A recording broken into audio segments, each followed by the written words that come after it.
Paksa, makakausap po natin ang tagapagsalita ng TUCP, si Ginoong Carlos Miguel Oñate. Good morning po sir, si Sander po at si Angel. Magandang umaga po, Sir Sander at Ma'am Angel at sa lahat po ng ating mga taga-subaybay. Opo, una ho sa lahat yung paksa ho kasi namin kanina, may kinalaman po dun sa sinabi ng PSA na 73 pesos na lang ang worth, no, yung halaga po ng 100 pesos compared to 2018. Ano ang inyong reaksyon dito at natutugunan ba ito ng pamahalaan? Oh, definitely po, no? Pag tinanong nga natin sa ating mga kabayan, baka yung iba sabihin nila hindi lang 73 centavos yung purchasing Mhm. power. Kasi pag 73 centavos, parang 1/4 lang ang nawala dun sa halaga ng purchasing power natin, no? Sa minimum wages natin sa Pilipinas, so kung meron kang 695 dito po sa Metro Manila, ibig sabihin, ang purchasing power na lang nun 500 pesos na lamang. Pero napakasaklap po kung na kayo'y nasa Bangsamoro, yung 411 pesos nila, 300 pesos na lamang yung purchasing power. Sinasabi natin kalahati para sa pagkain. Anong mabibili pong pagkain ng 150 para sa kanila, no? So definitely hindi po natutugunan kasi hanggang ngayon yung Regional Wage Board na sila ang dapat magtakda ng minimum wage ng higit 5 milyon natin ng mga kababayang manggagawa hanggang ngayon sabi nila July 18 pa daw po sila makakapagdesisyon. Magkano na lang kaya yung piso, no? Magkano na lang kaya yung purchasing power natin noon? And not to mention the fact, yung 73 centavos po sinasabi, ito yung pinakamababang purchasing power in 8 years. Biruin niyo po yun. And then, syempre, meron tayong 7.2% na inflation. Ito naman yung pinakamataas in 3 years. Pero ano pong nakuha ng ating mga manggagawa? Hanggang ngayon, wala yung legislated wage increase. Hanggang ngayon, no, walang kabawasan sa buwis. Yung excise tax na nasa lamesa na ng Pangulo para buwasan sa diesel at gas, ayaw pa rin po gamitin. No? So definitely, hindi po natutugunan ng pamahalaan itong pagbagsak ng purchasing power ng ating mga kababayan. Ibig sabihin pa nito, Sir Carlos, ay lalo pang lalala ang kalidad ng buhay ni Juan de la Cruz? Unfortunately po, no, sinasabi nga natin noon, matagal nang may crisis dahil napakasadlak yung sweldo, yung job quality na meron tayo, no? Latest lang lumabas sa PSA. So, sineselebrate nila dahil from 5.1 naging 5% na lamang yung unemployment. Pero tignan po natin yung underemployment, nananatiling double digit. Ibig sabihin, may trabaho nga yung ating mga kaubayan pero kailangan mag-sideline, 2, 3, 4 na trabaho dahil po hindi sapat yung kalidad at yung kinikita po nila at lalo pong lumalala itong crisis na ito dahil nga dito sa gera sa Middle East na nagbabadya. And alam niyo naman po, no, wala pa rin tayong nakikitang katapusan resolution dun sa gera sa Middle East. So every time uncertain po yung ating mga kababayan. Sana nga po sanang may certainty na madadala kung yung ating pong pamahalaan nga ay meron silang mga ginagawa na mga hakbang man lang, kagaya yung sa Regional Wage Board. Sana ngayon may public sector consultation na. Pagdating dun sa job crisis, meron po tayong batas, yung Trabaho para sa Bayan Act. Pero hindi naman po natin nararamdaman dahil nga ang tindi pa rin po ng kawalan ng trabaho. Hindi pa natin binabanggit yung ating tinatawag na youth unemployment. Yung youth unemployment po natin, ito yung mga kabataan, no, 15 to 24, no, karamihan dyan yung mga fresh grad dahil nagga-graduation season na. Sila po yung mapupunta sa limbo Wala po silang pupuntang trabaho kahit meron silang diplomang dala. Ano ho itong ibinalita po ngayon ng PSA? Ang sabi po kasi 2.5 million Filipinos po nung March 2026 ang unemployed, 2.66 million noong February. Ibig sabihin po, comparing po from February to March, medyo nabawasan yung mga Pilipino na walang trabaho. Opo, no? Pero pagka ang employment po kasi dito sa atin ay tinatawag natin cyclical. Ibig sabihin, magandang ikumpara rin siya dun sa buwan last year kung ilan ang unemployed din. Nung last year, 1.9 lang million ang Million. unemployed. So ngayon po, 2.5. And then, bigyan din natin kahalagaan yung underemployment. Yung underemployment, nasa ano pa rin 12.3%. No? So that translates to roughly 6 million nating mga kababayan na nagsasabing sila nga ay may trabaho pero nagsa-sideline dahil obvious naman yung rason, hindi sapat yung kanilang kita. And then not to mention din, no, even yung minimum wage earners natin na meron silang supposedly safety net ng isang minimum wage, yung kanilang sweldo, no, wala pa sa kalahati nung tinatawag nating living wage o yung para matugunan yung kanilang cost of living. Para sa TUCP po ba, magkano dapat ang sweldo ng isang Pilipino para po magkaroon ng disenteng pamumuhay?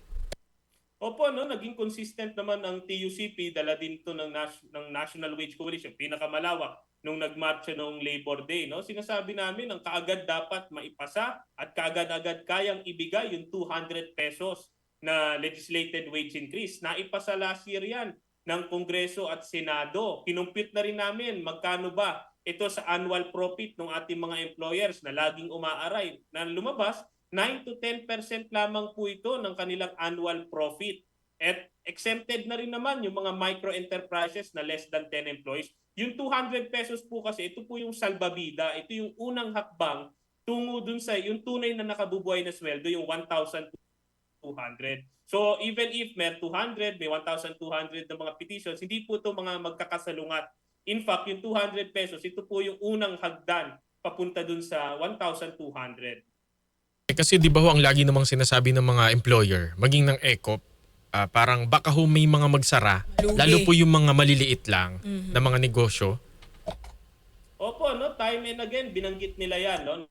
Nung wala pa masyadong krisis, hindi rin tama ang timing. Nung nagkaroon ng krisis na sumadlak na sa 73 centavos yung purchasing power ng ating mga kabayan, hindi pa rin tama yung timing. Dahil nga, ang reality, kahit sabihin nila paulit-ulit, malulugi, magkakawalaan ng trabaho, magsasara, never po nangyari yan since 1989. Matagal na namin silang hinahamon. Ano yung ebidensya? Kasi meron kaming ebidensya, ito yung employer's capacity to pay. No? Even if, sabihin na natin yung 1989, na 40% increase na ibinigay ng Kongreso, wala pong nangyaring sarahan. No? In fact, ang talagang makakasira po dun sa ating ekonomiya, na yun po ang sinasabi rin ng ating mga economic managers, hindi yung dagdag sweldo kasi consumption-driven yung ating ekonomiya. Pero actually, ang nakasira talaga sa ating ekonomiya, lalo noong last year, yung talamak na korupsyon. 1 trillion po ang nawala sa ating ekonomiya, no? Nanakaw sa kaban ng bayan. At sinong investor ang pupunta kung hanggang ngayon hindi pa rin nare-resolve yung corruption? So hindi po sweldo yung punot dulo ng problema ng ating bansa. No? In fact, baka sabihin nga namin, yung masyadong mababang sweldo, yan po ang hindi tayo makakalagpas talaga. Hindi tayo magiging upper middle income country kung karamihan sa ating mga kabayan ay talagang super low income. At saka yung pagkakaiba-iba, Sir Carlos, ng sweldo sa bawat rehiyon, 'di ba? Na hindi naman po pag sinabi mong sa probinsya mura ang bilihin doon. Opo, no, malaki na rin tong kapalpakan yan, kalokohan. Dahil nung 1989 nga, ang idea daw, mas mababa yung ibang region para pumasok ang investor doon. Pero ngayon po, no, yung mababa ang minimum wage, nananatiling mababa, pinasok din ba ng investor? Hindi rin. Kasi pumupunta yung investor, nagkakaroon ng negosyo, kung number 1, dekalidad yung ating lakas paggawa. Number 2, may mga bibili ba? Kung ang sweldo sa mga labas natin, sa probinsya, sa Mindanao, Visayas ay 400 pesos, 500 pesos lang, paano magkakaroon ng consumption doon? Dahil napakababa po nung kanilang sweldo. At ang bottom line nga, hindi naman mas maliit ang sikmura ng taga Visayas Mindanao kaysa sa taga Metro Manila, no? Kaya kinakailangan po, no, eventually dapat mapagpantay po natin ito at mapunta po tayo doon sa nakabubuhay na sweldo. Kasi hindi natin pwedeng sabihin na yung mga minimum wage earners, wala po silang karapatan para sa nakabubuhay na sweldo. Lahat po ng manggagawa may karapatan po na yun. Opo. Sir Carlos, huli na lamang po at ito po yung ibang paksa. Ang Trade Union Congress of the Philippines po ay nanawagan po ng overhaul sa Sugar Regulatory Administration. Ano po ang dahilan nito at ano po ang nais na mangyari po ng TUCP? Opo, no, kagaya rin ng ating mas malawak na paggawa, no, nagrereklamo din yung ating domestic sugar farmers dahil nga sa over-importation ng sugar at meron pa lumabas yung mga tinatawag nating sugar substitute, yun yung mga artificial na sweetener. So hindi po yan asukal. Nagrereklamo po, no, yung ating mga sugar farmers na talagang papunta na po sa pagkalugi at pag-alis nila sa mismong domestic sugar industry natin. Kaya nag-file po ng panukala yung TUCP na amyendahan po yung Sugar Regulatory Administration, yung SRA Charter. No? Yung SRA Charter po kasi currently 3 lang ang miyembro niyan.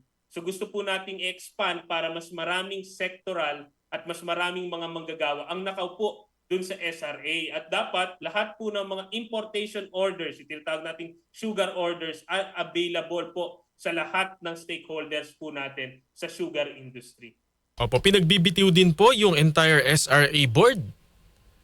Ayan po ay naging panawagan po ng mga sugar industry stakeholders. Ang naging tugon naman po namin dyan, batid namin na merong ongoing na signature campaign, dapat po ito ay i-address, no? Dapat po ito ay pagtuunang pansin ng Senate Committee on Agriculture kay Senator Kiko Pangilinan, ng House Committee on Agriculture din, ng Congressman Enverga, para ito po, tingin namin, ito yung wake-up call para talagang i-amend yung SRA Charter at paramihin po natin yung mga representante ng manggagawa dyan po sa SRA Board. Alright, siguro pang huling mensahe na lamang po, Sir Carlos, bago po namin kayo bitawan sa ere. Opo, no, sa ating mga kapwa manggagawa, no, tuloy-tuloy ang po tayo sa pangangalampag, no, sa panawagan. Yung nangyari po nung Mayo 1, hindi po dapat magtapos doon dahil kung makikita nyo nga po lahat ng balita ngayon, palala po ng palala yung crisis, no. Hindi naman po pwedeng manggagawa ang laging nag-a-adjust, manggagawa ang laging naiiwan. Kailangan po may fair share din yung gobyerno, lalo yung ating mga employers, yan man po ay dagdag sahod o bawas buwis, no? At tuloy-tuloy pang nating ipaglaban po ito dahil ito po ay as a matter of karapatan po ng bawat manggagawa. Maraming salamat Thank you po, so much. Ginoong Carlos Miguel Oñate. Thank you, sir. Maraming salamat din po. Mabuhay po kayo. Tagapagsalita po ng TUCP.